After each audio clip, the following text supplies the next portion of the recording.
አትሽና መርጃን ፍቅራቸው የሰመረ በቀጣይ ደግሞ የሚያስቡት ስለ ሰርጋቸው ነው።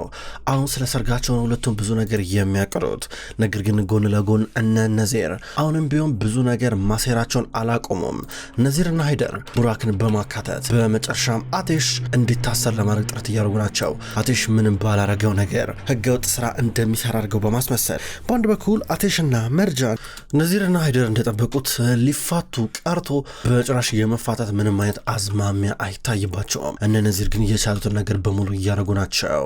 አሁን አትሽ ከቤት እየወጣ ነው ያለው። አትሽ የመርጃን ነገር ካረጋገጠ በኋላና መርጃን እንደማፈታው እሱን ነገር ካሳካ በኋላ በቀጥታ አሁን ላይ እየወጣ ነበር። ከቤት እየወጣ ሽጉጡን እያስተካከለ ነበረ። ሽጉጡን ተመለከተ፣ ራሱን አዘጋጀ። አሁን ሃይደርን ሊያናግረው ነው።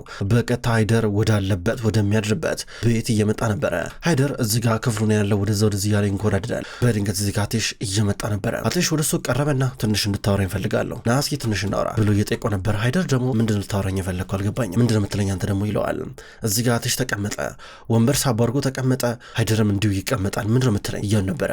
እኔ መርጃን ደስተኛ እንድትሆን ፈልጋለሁ፣ የእሷን ደስታ ማየት ብቻ ነው የምፈልገው። ያለፈው ነገር ሙሉ ለሙሉ እንዲዘጋ ፈልጋለሁ፣ ሙሉ ለሙሉ ማለት ነው። ለዚህ ነው አንተን ለመጨረሻ ጊዜ ላወራ የምፈልገው አለው። አሃ አትሽ በመጨረሻም ልብ ገዛ መሰለኝ። በመጨረሻም የአዋቂ ንግግር እየተናገርክ ነው ያለው። ምንም እንኳን ብታረፍድም ከመቅረት መዘግየት ይሻላል እያሉ ነበረ። ፈጠነም ዘገየ። በመጨረሻም እንድነግረኝ ፈልግ ነበረ። ሁሉ ነገር ማወቅ ፈልጋለሁ፣ በተለይ እናትና አባቴ እንዴት ነው የሞቱ እስኪ ንገረኝ እያሉ ነበረ። ይህን ነገር ስላወቅ ምን የሚቀየረው ነገር አለ ይለዋል ሃይደር። ንገረኝ አንተ ሰውዬ ንገረኝ፣ አፍንጫህን ሳልሰብረው በል ንገረኝ፣ እንዴት አድርገህ እንደገደልካቸው ንገረኝ እያሉ ነበረ። በህይወቴ አዲስ ምዕራፍ ከፍትበት ጊዜ ሊደርሻለሁ። ከዚህ በኋላ ምንም ነገር ሳላቅ ምገባበት ነገር የለም፣ ሁሉ ነገር ማወቅ ፈልጋለሁ እያሉ ነበረ። በቃ አባትህ ማየት የሌለበትን ነገር አይቶ ነው አለው። ምንድን ነው ያየው ነገር ምን እስኪ ምን እያለ ትሽ እየጠየቀ ነበረ።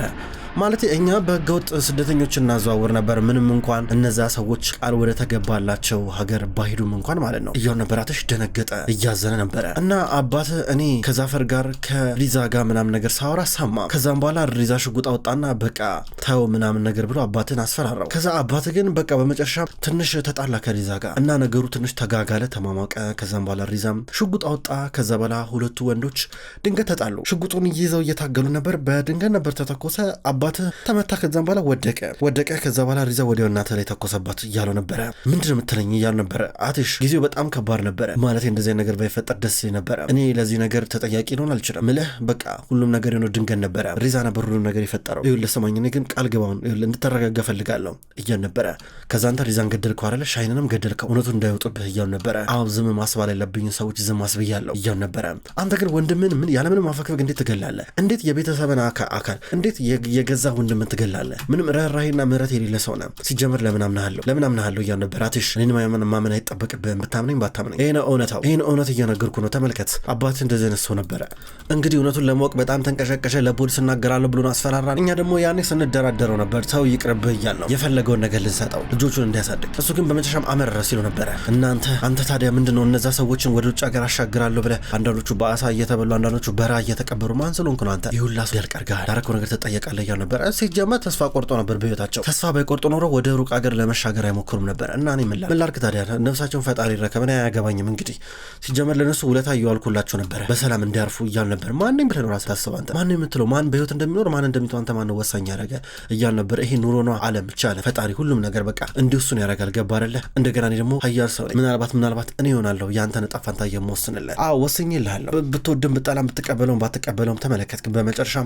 በመጨረሻም እኔም ብጠላኝም ነገር ግን የኔ ልጅ በማግባት ነው ደስተኛ የምትሆነው አያረለ እያሉ ነበረ። አትሽ እጅግ በጣም ተናደደ። አንተም ብትሆን መጨረሻ እየደረሰ ነው። እንዲሁም ፖሊስ አንተን ፈልጎ እየመጣ ነው። ስታስበው እኔ ጅል እመስልሃለሁ ሁሉ ነገር አንድ ባንድ እየለቃቀምኩ የምነግርህ እስር ቤት ልትገባ ስለሆነ የነገርኩ እያል ነበረ። ድንገት ፖሊሶች መጡ። በሩን ከፍቶ እየገቡ ነበረ። ከዛ ሃይደር እሰሩት እያል ነበረ። ፖሊሶች ሃይደርን ፈልጎ ነበር የመጡት።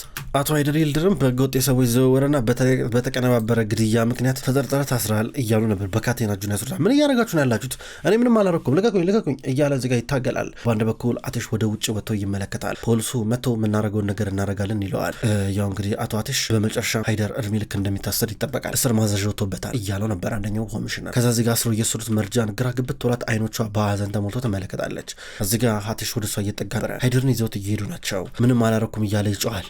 እንዴ መርጃን አባትሽን መርዳት አለብሽ። አባትሽ ምንም አላጠፋም፣ አባትሽ ምንም አላረገም፣ ልትረጅኝ ይገባል። ወጥመር ነው እየነገርኩሽ ነው፣ ወጥመር ነው እያላን ነበረ። ከዛም በኋላ እንደዚህ እየጮኸ ይዘውት ሄዳሉ። ቡራክ እዚህ ጋር ቆሟል። ቡራክ አጠመደው ሃይደርን። ነዚርና ሃይደር አምነውት ነበረ። ነገር ግን ቡራክ እዚህ ጋር በመጨረሻም አባቱን ካደው።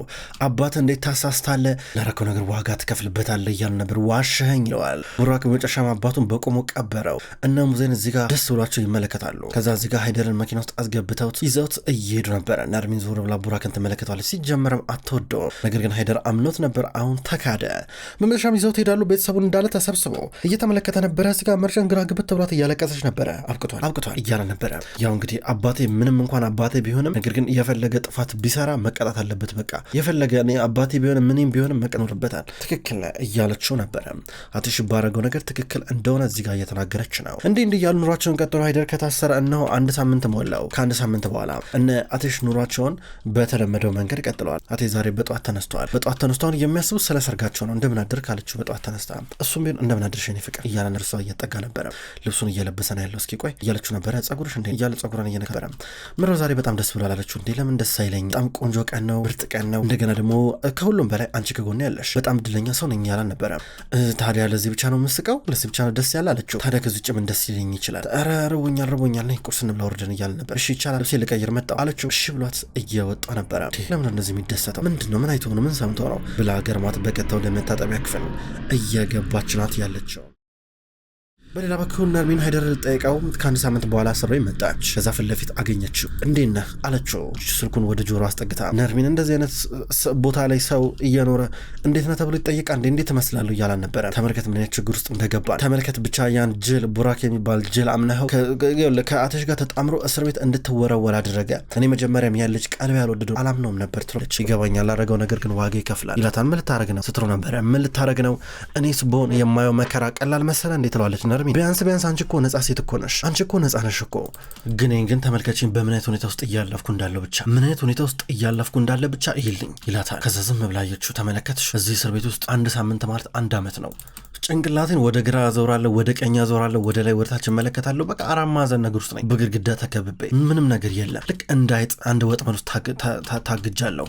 አይምሮዬን እንዳላጣፈርቻለሁ እያላን ነበር። በጣም ይቅርታ፣ ነገር ግን እንግዲህ አሁን አንተ ማንንም የምትወቅስበት ሁኔታ አይደለም ያለው። ታውቃለህ አይደል? ለምን ታውቃለህ? በቃ ላረከው ነገር እየተጠየቅበት ነው። አንተ እንደዚህ የሆንኩ በራስ ጥፋት ነው ስትለው ነበረ። ኧረ እያል ነበር። አዎ እስከዛ ድረስ በጀርባ ስትጎነጉን የነበረው ስትሰራ የነበረው ነገር በሙሉ ጥፋት ኃጢአት ነው ለዚህ ያደረገ ስትለው ነበር። ዋው የሚገርም ነው። አሁን ደግሞ ብለሽ አሽከርከረሽ እኔ ላይ ሀሜቱን መለጠፍ ጀመርሽ እንደ ጭቃ። በጣም ነው የሚያሳፍሩ ናርሚን። ይህን ካንቺ አልጠብቅም ነበረ። ያኔ በምቾትና እንደፈለግሽ ተንደላቀሽ ስትኖሪ፣ ነገር ግን አንድ ቀንም እንኳን እንደዚህ ብለሽ ተናግረሽ አታውቂም ነበረ። ናርሚን ይኸውልሽ ተመለከትሽ ምን አይነት ሰው እንደሆንሽ አይደል? አንቺ ቆይተሽ ችግር ሲመጣ ሰውን በጀርባ የምትወጊ ሰው ነሽ። ምንም ሆነ ምንም ግን እያንዳንዱ ሰው ላረገው ነገር ዋጋ ይከፍልበታል። አቴሽንም ቢሆን ዋጋ የማስከፍለው ነው እያለ ሁሉንም እኔን ጥፋተኛ ላረጉኝ እያለ ነበር። ምን ልታረግ ነው ሲሆን ከዚህ በኋላ አንተ እንዴ? ቢያንስ ሃይደር ቢያንስ ትክክለኛ ነገር አስብ እንጂ ህልም እዚህ ሆነ ህልም ታለማለህ እንዴ? ምን ሆነሃል አንተ? አሁን ይኸውልህ ከዚህ እስር ቤት እስካልወጣ ድረስ ምንም ማድረግ አትችልም። ሳስበው ደግሞ ከዚህ እስር ቤት የምትወጣበት እድል በጣም የጠበበና ያነሰ ነው ሳስበው። እንደውም አሁን ባለበት ሁኔታ ትንሽ ከራስ ጋር ሰላም ብታገኝ ነው የሚሻለ። ከራስ ጋር ሰላም ፍጠር፣ በቃ ከራስ ጋር ተስማማ ሃይደር፣ ይሄ ነው የሚሻለ። ማለት ምናልባት ይሄ ቀለል ይላል ስትለው ነበር። ዝም በይ ናርሚን መቼም ቢሆን እጄን አልሰጥም። ምር የምታወሪ ይሄ ልትነግሪኝ ነው እንደመጣሽ ብሎ እየጨዋባን ነበረም። አላናግርሽም ብሏት ጥሏት ይሄዳል። ናርሚን አማራጭ የላትም። ከተቀመጠችበት ተነስታ እየሄደች ነበረ። በሌላ በኩል እናትሽ ደግሞ ብቻቸውን ናቸው። ወርደውታች ቁርስ እየበሉ ነበረ። አትሽ እንዴት ነው ምግቡን ወደድሽ ይላታል። ምርጥ ነው እያለች እሷም መብላቷን ትቀጥላለች። አትሽ ትንሽ ሀሳቡ የተበታተነ ይመስላል።